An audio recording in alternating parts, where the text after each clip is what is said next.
ॐ सच्चिदानन्दरूपाय विश्वोत्पत्त्यादिहेतवे तापत्रय विनाशाय श्रीकृष्णाय वयं नमः। वंशी विभूषितकरा नवनीरदाभात्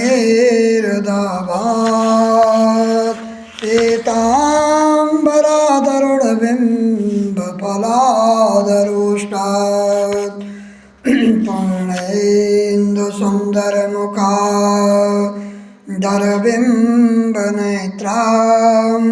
कृष्णां परं किमपि तत्त्वमहं न जाने। गुरुर्ब्रह्मा गुरुर्विष्णु गुरुर्देवो महेश्वरा गुरुर्साक्षात् परब्रह्म तस्मै श्रीगुरुवे नमः। बोलो सद्गुरुदेव भगवान की, वृंदावन बिहारी लाल की, राधा रानी सरकार की, तुलसी महारानी की। तीर्थ व्रत और दान आदि के करने से समस्त पाप नष्ट हो जाते हैं, मगर प्रेत योनि में रहने वाले को इसका अधिकार नहीं है। परंतु तुम्हारे दुखों को देखकर मैं अत्यंत दुखी हूँ और तुम्हारा दुख दूर किए बिना मुझे संतोष नहीं होता।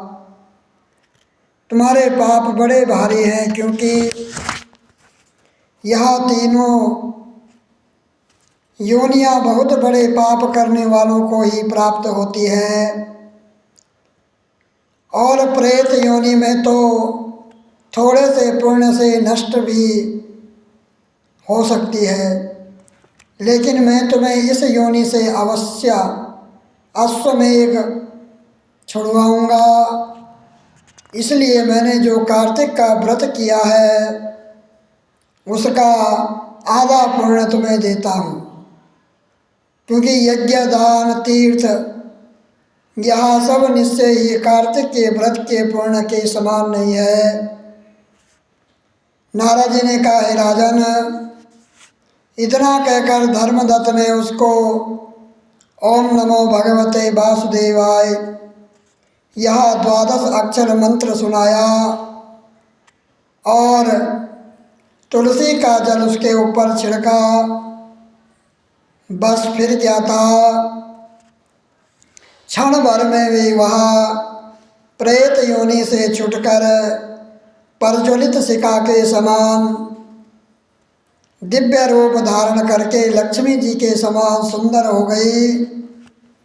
तब वह धर्मदत्त को दंडवत प्रणाम करके प्रसन्नता से गदगद होकर बोली, हे ब्राह्मण, आपके आशीर्वाद से मैं इस घोर नरक में छूट गई हूँ। मुझे पाप सागर में डूबती हुई नौका के समान है, आप नौका के समान है।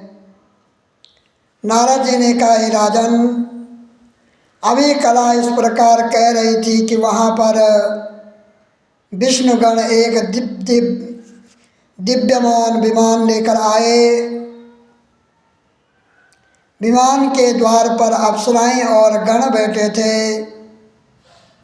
धर्मदत्त ने उन सबको देखकर दंडवत प्रणाम किया। पुण्यशील और सुशील नामक भगवान विष्णु के गणों ने धर्मदत्त को अपनों हाथों से ऊपर उठाकर उसका अभिनंदन करके उन्होंने कहा, हे द्विश्रेष्ठ, आप धन्य हैं जो कि आप सदा भगवान विष्णु के व्रत कथा और सेवा में लगे रहते हैं। आप सर्वदा दीन दुखियों पर दया करते रहते हैं। आप में जो अपने बाल्यकाल में पवित्र और शुभ कार्तिक व्रत किया था, आपने उसके आधे फल से कलह के पूर्व जन्म में के एकत्रित पाप नष्ट कर दिए हैं। यही नहीं, आपकी कृपा से उसके सैकड़ों जन्म के पाप नष्ट हो गए हैं। आपके जागरण आदि करने के पुण्य प्रभाव से आकाश मंडल में यह अभिमान आया है, हे ब्राह्मण, अब इसे भांति भांति के भोगों से युक्त वैकुंठ में ले जा रहे हैं। आपके दान पुण्य के प्रभाव से, कार्तिक व्रत या तुलसी पूजा के प्रभाव से या अब भगवान विष्णु के निकट रहेगी। आप भी इस जन्म के पश्चात अपनी दोनों स्त्रियों सहित वैकुंठ लोक में भगवान विष्णु के समीप रहोगे और मुक्ति प्राप्त करोगे। हे दया सागर, वह मनुष्य धन्य है जो और जन्म उन्हीं का फलीभूत है जिन्होंने तुम्हारी तरह भगवान विष्णु की भक्ति की है, क्योंकि भगवान विष्णु अपने भक्तों का भला क्यों न कर नहीं देते।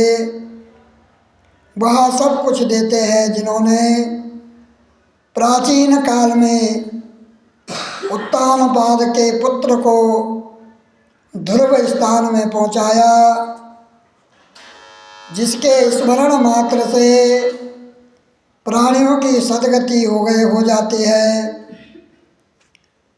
प्राचीन काल में भगवान विष्णु केवल अपने नाम के स्मरण से ही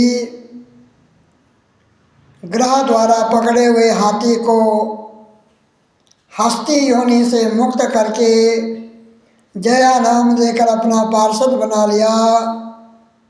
तुमने उसी विष्णु की सेवा की है, इसी से तुम अपने दोनों स्त्रियों सहित 1000 वर्ष तक विष्णु भगवान के समीप निवास करोगे।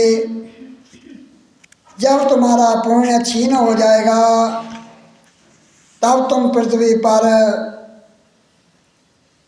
सूर्यवंश में अपने दोनों स्त्रियों के साथ दशरथ नाम से प्रसिद्ध राजा होंगे तथा यह कला तुम्हारे आधे पुण्य की भागीदार होने के नाते तुम्हारी तीसरी भार्या होगी। भगवान विष्णु तुम्हारे पुत्र के रूप में तुम्हारे निकट रहेंगे और देवताओं का कार्य करेंगे।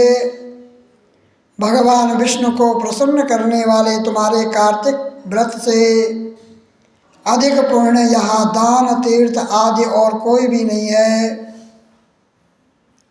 इसलिए हे दया के सागर, तुम धन्य हो, क्योंकि तुम्हारे जगत गुरु भगवान विष्णु को प्रसन्न करने के लिए कार्तिक का व्रत किया है, जिसके आधे पुण्य के फल की भागीदार इस कला को इस समय हम अपने साथ विष्णु लोक को ले जा रहे हैं। बोलो कृष्ण कन्हैया लाल की, बोलो राधा रानी सरकार की, बोलो तुलसी महारानी की। श्रीमन नारायण नारायण नारायण।